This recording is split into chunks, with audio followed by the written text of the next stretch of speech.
and welcome back to my channel. This week in my craft room, I thought I'd show you kind of some things I've been working on. I left all of my stuff out. It's kind of a mess in here, but I'm working on a couple of different types of projects, so I just kind of need to leave everything out so I can kind of go back and forth between one thing and another. Over here, I've been continuing to work on greeting cards from upcoming craft shows and for a couple other things too. And I wanted to show you really quick, I may have shown this a while back, but how I film or how I take photos of my cards, what I like to do for Instagram and for my blog and things like that. So how you get those really bright photos. So I just left this, I just actually took this photo for my Instagram today. And I wanted to kind of show you what it looks like really when, you know, before you edit everything and everything else. So what I like to do is I actually just, I put this on my, this is just my craft table. I don't have a light over it or anything. I prefer to do the lighting afterwards. I use the Snapfish editing app on my iPhone. You may be able to get it on Android. I'm not sure though, so you'd have to look, but it's called Snapfish. And I've tried a couple of different apps and this has been my favorite. I've used it for years. But anyway, what I do is I set down a piece of white 12 by 12 cardstock. And this is actually the American Crafts, their basic 12 by 12 cardstock. It's really bright white. And so I like that as the background. It just makes it easier, I think, for me to kind of edit it and make it even brighter. So I put this down here and then I put the card down, and depending on, you know, if I'm in a hurry, sometimes I won't put anything with the card, like to kind of accent it or whatever. In my Etsy shop, I don't usually, just so it doesn't detract from the thing that I'm selling. But for Instagram and things like that, I will add maybe like the type of ink I used with the card, or maybe I have a couple different colored types of scissors with the handles that have different colors. I might try to match those with the color ink that's on the card. I'm trying to think of what else. Sometimes I'll put a pen. I have this really cute, I got this a long time ago at, I think it was either Michael's or Hobby Lobby, this little typewriter. I use this sometimes and I have it kind of peeking into the photo every once in a while, just, you know, as kind of like writing letters or cards or whatever. So this is kind of fun to add too. So if you can find little things like this, usually like Michael's and Hobby Lobby has all kinds of little things like this, but I really like this to kind of add to my photos as well. So whatever, you know, you kind of have around that's small that you can fit into the pictures. Yeah, for this one, I just used the Distress Oxide colors that I used for the card. And I take the overhead shot with my phone and then I edit it in Snapfish. And I edit the brightness, the saturation, and then I do, I choose like around the white parts of the cardstock to make them even brighter. I use the selective brightening little tool on there. It's in the tools section. That works really well. You can make really bright, and so it really whitens up the background, so your card or whatever you're photographing stands out. So it's, I don't only use a couple of I haven't really experimented with a lot of the other tools in there, and I know there's a lot more you can do with it, but I feel like that app has the most options. So I really like that. So that's how I take photos of my cards. So I've got this here, but this is all finished, so I'm probably gonna get rid of that. I've been working on, like I said, a lot of cards. And this one, if you're wondering, this is one of the Pink Fresh Studio stamp and stencil sets, which it's my new favorite because I love to ink blend. And it's this one right here. I forget what it's called. I can try and, out here. I've got the packaging. I can't always keep it all in the packaging.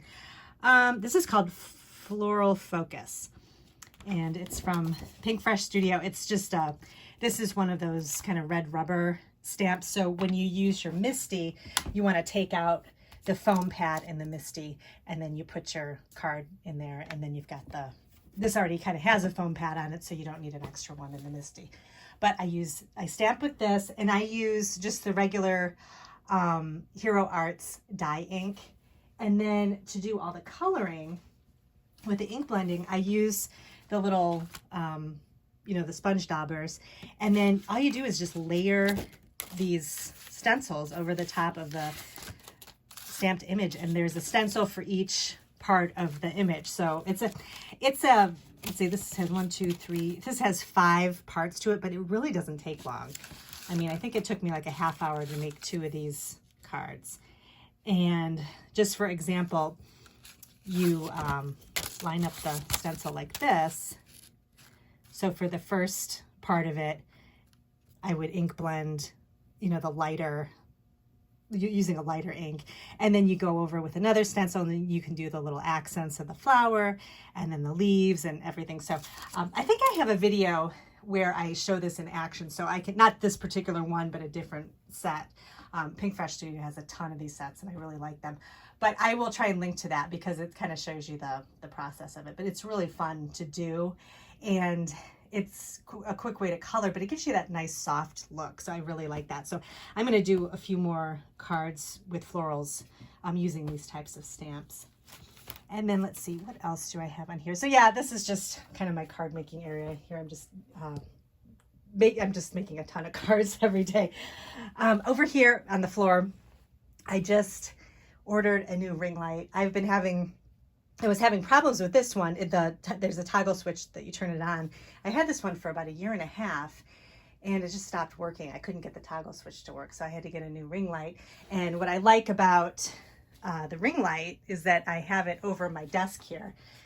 And I had this kind of, I'll show you the setup here. It came with a tripod, and then you could buy a separate little kind of gooseneck bendable thing that you could attach to the ring light, and the ring light moved in all the way up and all the way down. So you could actually put the light over your desk straight. And that's what I like, because I also use it to put more light on my desk, but then I also use it when I film videos. So right now I'm waiting for, I've ordered 2 that one wasn't bright enough and one didn't bend, so I could put it over my desk. So I ordered a 3rd one. I returned the other 2. So I'm gonna see if this is the right one. So when I do get it, I'll try it out, and then I'll link it in my, if you're ever curious about anything I have in my craft room, I have this thing called kit.com, and it's a kind of like an Amazon store, but it's not an Amazon store, but it links to Amazon and I think Walmart and a couple other places, just like my favorite things in the craft room. And I did have my ring light in there, but they actually don't even sell it anymore. So I'll put the new one once I get it in there, and you can take a look at it, and I'll give you an update on how I like how it works. Oh, I just got this in today. I ordered, this is from, I watch Strawberry Cream 39. She does a Friday haul every week, and I like her videos because she goes to Hobby Lobby and kind of shows the new things that are there. And so usually if I see some of the paper pads or whatever, I'll go take a look. But she showed, this is actually not from Hobby Lobby. This is from, I think she got this at scrapbook.com. I ended up going there to get it too. This is a new collection from Prima. I think it's new. It's called Strawberry Milkshake.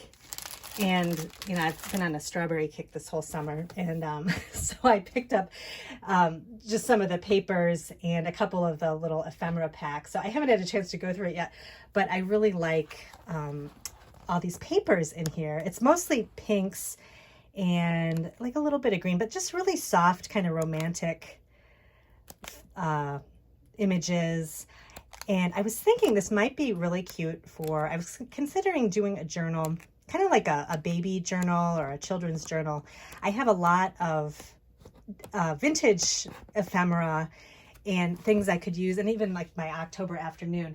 I was thinking of putting together a journal for somebody, maybe for my Etsy shop, for somebody to buy that could act as maybe like a quote journal or a just like a memory journal of your children.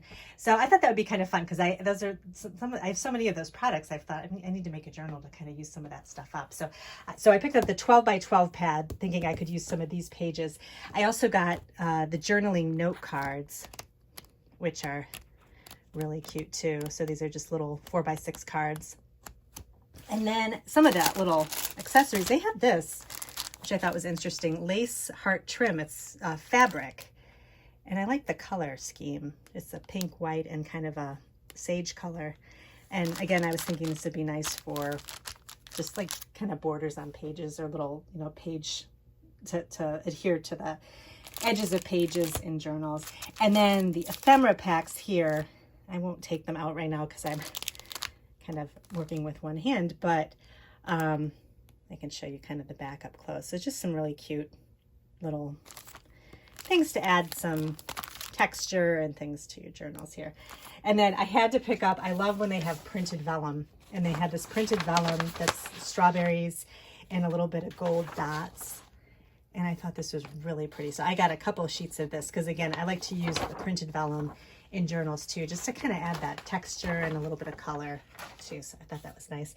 And then I'll be showing you in a minute, I've been kind of starting my art journal journey, and I was picking up some distressing colors that I didn't have. And then I also, this was still scrapbook.com. I didn't have scattered straw, and I thought this was a nice yellow. It's kind of a more pale yellow. I usually use the lemonade color. I forget what that's called. Squeezed lemonade. And I really like that, but it's very like more of a bright yellow. And this one is sort of a more kind of a lighter yellow, like a softer yellow. So I thought this would be nice for some of the art journaling I'm working on right now that I'll show you. And then I also got the milled lavender, and I always get both the oxide and the ink because the oxide I think blends really nicely. Like you can kind of blend everything together really nicely. But the ink, and also with the oxide, you can stamp with it and you get a crisper stamp. This doesn't stamp as crisply, but the Distress ink is more of a dye ink, and so it stays on, you don't have to wait for it to dry on your cardstock. And it also, it layers better. Like you can, like one color doesn't cover up the other. That's what I find with the oxide inks. You can't really put one color over the other as well. But with the Distress ink you can. And then I picked up this, the Distress crayon set. This is number 8. It doesn't really have a name, but I just like these colors. They're a little bit lighter. I have the pastel ones and then I have the bright ones. And I thought this would be kind of nice to round everything out. So just kind of some lighter colors there. So I talked a little bit about my House of Books large ephemera kit that I got, and I've been working a lot with it. In fact, let me show you this real quick. I showed this on Instagram as well. I've been having a lot of fun with the kit. And I started off, after I sorted everything out, I have a video of all my sorting, which you can go back and take a look at. But once I get everything sorted and ready to go, I kind of wanted to play with the kit a little bit. And I think a fun way to do that is I like to make ephemera. Some people like to do it afterwards and use all the excess pieces for afterwards. But for me, I thought, let me see how I can work small. And so I decided to make some library pockets. And I had this is really old. I don't know if any of you remember the American Crafts DIY collection. It was kind of like, it was sort of vintage style, but they had, library pockets, and they had little jars with ephemera inside of them. I'm trying to think of what else they had. I think I have a jar lid that has a little jewel on top of it. That was from DIY. So there was just a lot of different, it almost had like a vintage style to it, little stamps, but they were all under the DIY brand name under American Crafts. So I found these I have a big bin where I have like library cards and things like that. And I found these sort of vintage, like sort of off-white colored looking ones. And I thought they would go really well with the vintage book pages that I got in the large ephemera kit. And most of the pages are from the 1920s, which is, they were really fun to work with because there's a lot of really small print and just interesting photos and things. And I got some really pretty floral pages as well. So I thought just to kind of get my creativity going, I'd make some little pocket ephemera here. So there was 5 in the pack, so I just decided to just go ahead and do an assembly line, and I just lined everything up, and I used different sized punches. So I had like a 1.5 inch, but you know, just whatever you have around. I have a couple different size circle punches, and those are really nice to punch out the floral patterns of the book pages. So I did that. So I punched a few of those out, and then I just kind of, there were 2 doilies in the kit, and I decided to use, I wanted to use those as kind of a backing on a couple of the pockets. So I did that here. And then there was some really pretty fabric too. There's a couple of like really nice fabric pieces. So I added those as kind of an underneath layer to this one and then this one too, just to kind of add some texture. And then I just kind of kept layering, and I try to do it in odd numbers because that's always pleasing to the eye. And then I just sort of played around with everything. I took some of there was a bunch of French dictionary pages, and I thought those would be nice for backgrounds. So I used a couple of those for backgrounds on these. And then I also added, there was a kind of an inventory record, a couple of sheets of those with this kind of grid, reddish orange grid pattern. I used that as kind of a background too, just to add some color. I did that and that and this. And then I also, what else did I add? There were a couple of tickets too, and just again adding color. It doesn't, I have to remind myself when I'm working with the vintage ephemera is that you don't have to take it literally. It doesn't have to be, well, why is there a ticket on this piece of ephemera? You have to think of it as like using the color or using the script or something that it can kind of go with everything. So I actually ended up flipping this over, and I have it says the name and address lines on the back, and I used, because the print was a little bit more subtle, but I liked the bright color of the ticket, so I used that here, and I thought that looked really good. Everything was kind of angled. And then I also got some of these are like little strips from the spines of old books. So if you see really closely here, it's almost like almost like fabric kind of, or like netting. And it's kind of what holds the spine together in the book. So from when you take a book apart, you get these little pieces and things. And this makes great texture to your ephemera. So I have them here and here. I added those, and I thought those worked really well. And then, I also, another, again, thinking outside of the box with ephemera, this little piece here was a needlepoint page here and here, just showing how to do a needlepoint pattern. And I liked it because it was black background. So I'm using, and it also had the texture of kind of the needlepoint look. So I wanted to use that as kind of a grounding element, because black is always a good grounding element on your either, scrapbook pages or design or anything like that. So I added those there. And then I just kind of pulled some things from my own collection. I have a ton of these little vellum butterflies, and I thought that one looked good here. And then I pulled some little pearl little attachments here, and then some wooden pieces. It's always fun to add words to the ephemera, so I have little wooden sayings on a couple of them, and then just some little enamel dots and things like that. And I kind of popped things up and down with foam tape. And I'll show you in a second I've been kind of experimenting with art journaling products too. So I'll show you a couple of adhesives that I've been kind of working with too. These buttons too came with the kit too. These were so much fun to make. And again, they didn't take that long to make either. And it was a great way to kind of get going. And I felt really like I accomplished something. I felt really creative afterwards. And then you can take the little cards and tuck them in and use them for journaling.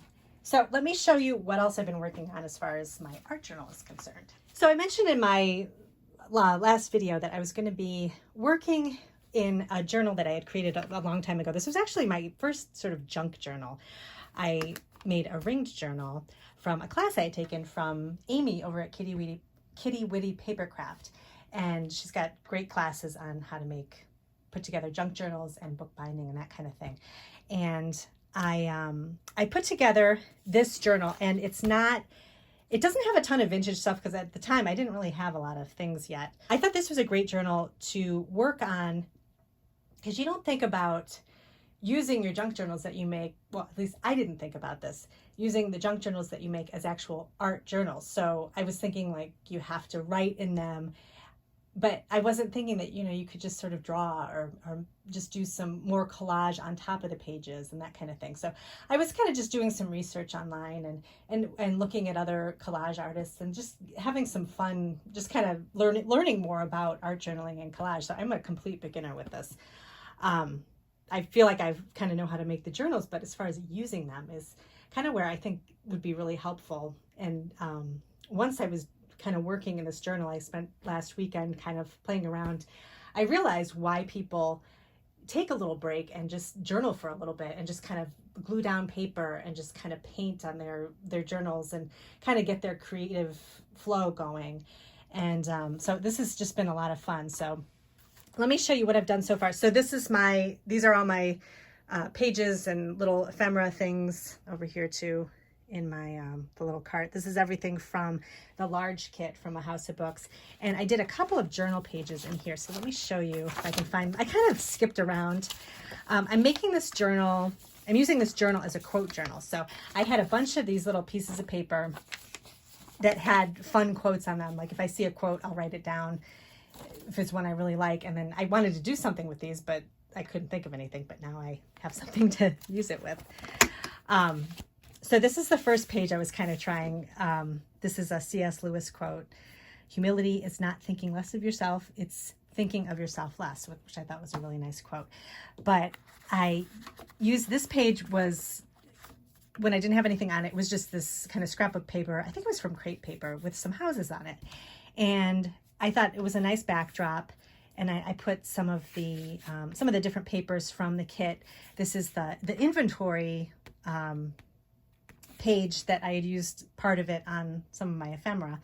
I used that for kind of a background, and then I added one of the floral, a little part of the floral book page over the top of this, and then I added, I had trimmed off the strip, the edge strip of this inventory card, but then I kind of glued it on here backwards to just add a little more kind of just sort of texture and things like that over the top of that. And then to kind of round everything out, I actually, I don't know if any of you saw this. I just got this from Spellbinders. This is the Kathy Holden Flea Market Finds collection. And I love all of these bright vintage ephemera pieces. I thought these would go really well with the vintage book pages in this kit. So I was kind of adding little bits and pieces from this. And so I added a sticker to kind of make a little border along the bottom. And then this is another little sticker that I thought went well with these colors here. Again, I'm a beginner, so I'm sort of working on my levels of texture and kind of getting used to like laying down more pieces and not being afraid to layer things on top of other things. So this is sort of a mid-range art journal page. I'll show you the first one I did, which was kind of like I was really beginner, but this is, I like this, how this page turned out. So I've got this one with that quote, and then this was actually the first one I did, which I couldn't bear to, I took, this was just a plain white background, and I was thinking I'd be writing on it, but I wanted to do some, collage over the top. So this was another kind of floral book page I got with the House of Books kit. And I glued the entire page over the top here and then layered another little, kind of a little plant page, like a little strip over on the side there. And then this I had already had on the page because I like this quote here, creativity is intelligence having fun, from Albert Einstein. And I kind of like the way that all looked together, but I couldn't bear to go over this page with anything else because I thought it was so pretty. So I just kind of left it the way it was.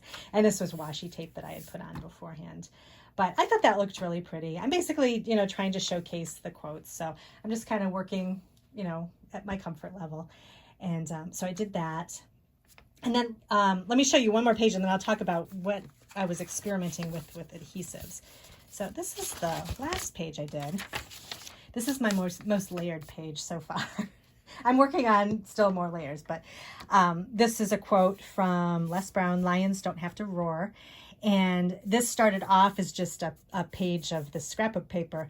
And so I actually layered an almanac page that I got from the kit. And I like how there's these really small words, and this kind of adds like kind of a little texture background. You can't really read the words, but it's just kind of a nice background here. And then I put a pay stub, vintage pay stub over the top of that, layered that. And then some more stickers from the Flea Market Finds kit, just to add some kind of color to go with it too. So, and also I should mention too, if you order these kits from a house of books, you can ask for more colorful pages too, if that's what you like to work with.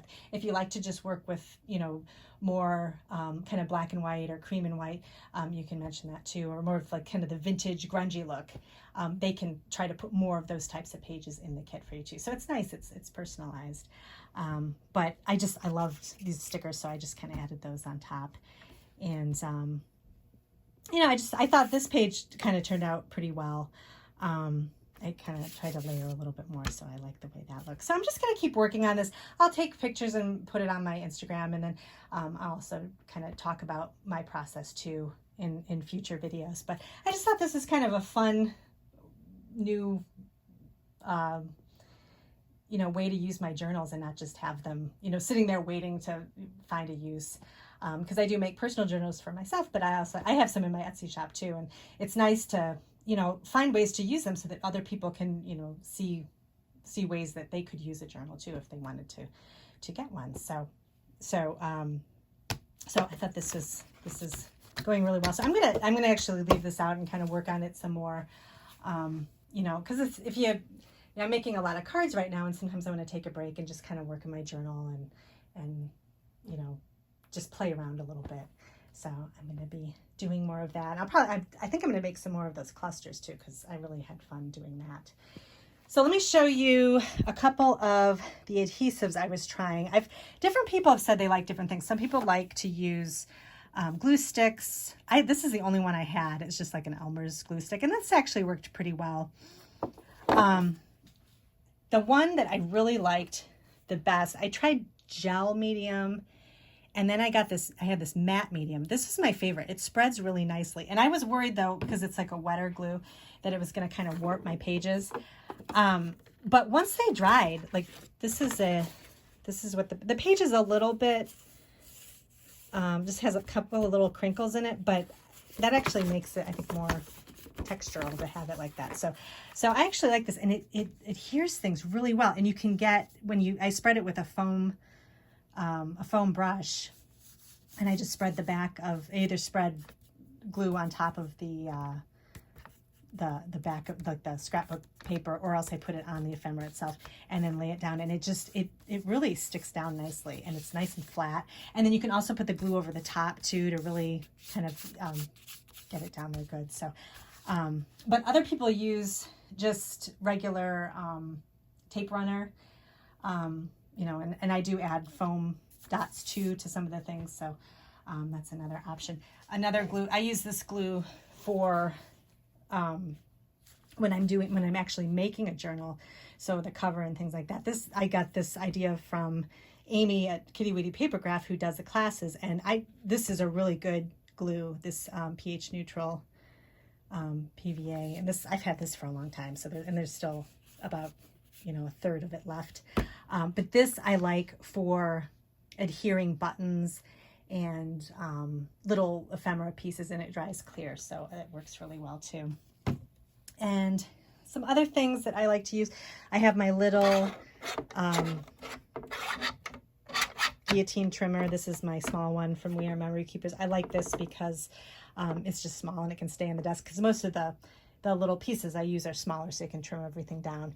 And I keep every piece that I trim. So if I have, like, say I used this inventory card, this is part of a larger one. I save this because obviously you could use this for something else, but I even save the little ones too, because I could use those for more library pockets if I wanted to. So I just kind of have those in there. And then, another thing I like is this. This is a tiny attacher. I think they come in all different shapes and sizes, but the staples themselves are very small.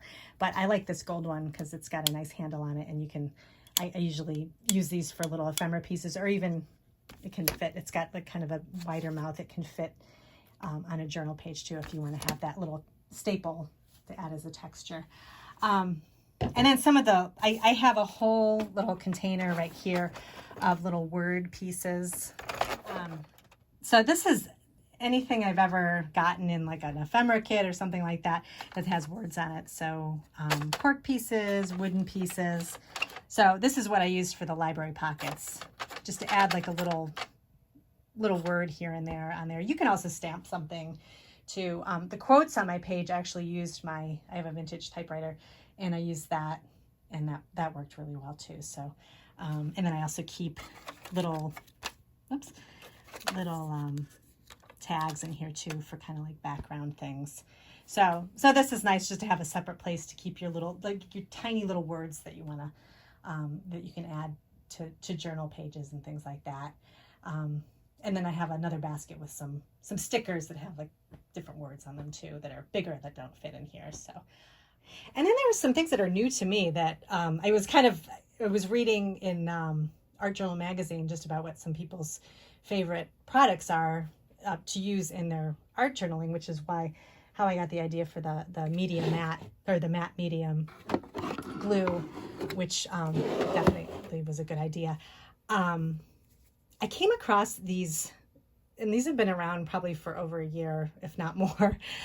This is a distress glaze, and I've never heard of these before. I love embossing powder, but this is kind of a different type of, it's an embossing glaze, and it's like a powder, so it's powdery, like embossing powder, but it's ground very finely. And I just picked up a couple colors that I liked to try them out. And let me show you, I did a little sample here.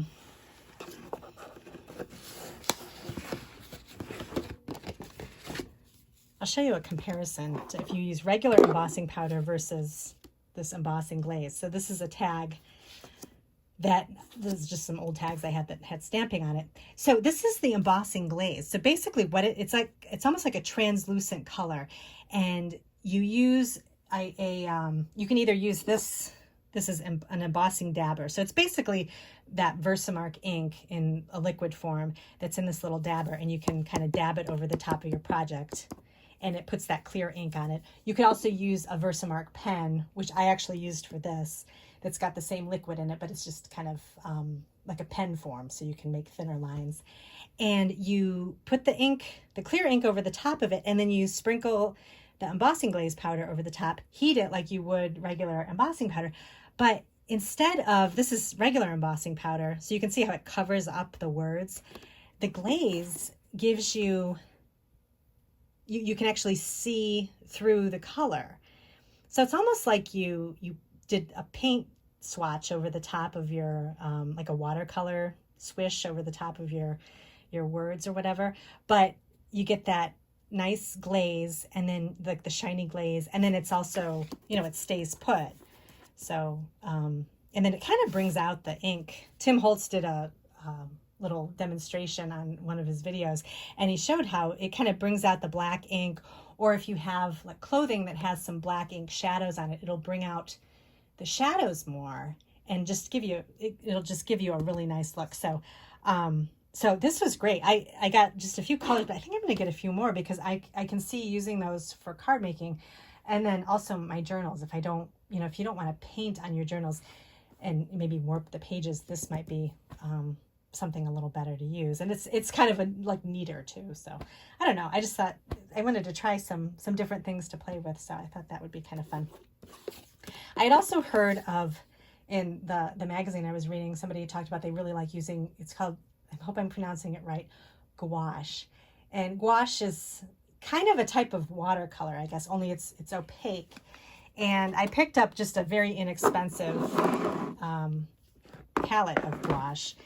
And let me show you this first, and I'll show you, I did a little sample with this. It almost has the consistency of acrylic paint, but when you mix it with water, you can kind of thin it out, and it works really well that way. It's different than watercolor in that it's kind of thicker. Let me show you an example here. I was just kind of playing with this on this old card. So the blue color at the top, that's gouache. And at the bottom, this is the Kuretake Tambi paint palette. that's watercolor. So it's a little bit more translucent, and then this is more opaque. And so it's another option to use. Some people say they like it because it doesn't warp your paper as much, doesn't sink into the paper like more watery watercolors do. So, and they're really nice to fill in lettering designs and things like that. So I thought this was a good color mixture to try. So I'm gonna, I'll kind of play around with that as well. I thought that would be kind of fun to use too. Another thing was this Distress Glaze. This is actually, it's called Distress Micro Glaze. And again, this is just kind of a fun product. It's sort of like a paste almost, and you can kind of seal in your designs like on your art journal to prevent water from getting on them. So it's just kind of a nice little thing you can add to your art journaling.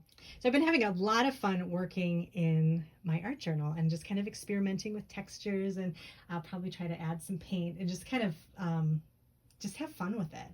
And it's just been a lot of, it's almost like freeing, just kind of doing, it's not so exact.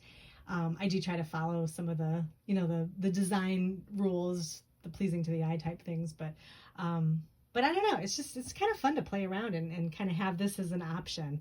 So I'll be doing more with this kit. I think I'm also going to be actually making a journal with it because I have a lot of pages left over, and I have that old, the book cover that came with it too. So I think I'm just going to use the book cover and make a journal out of it.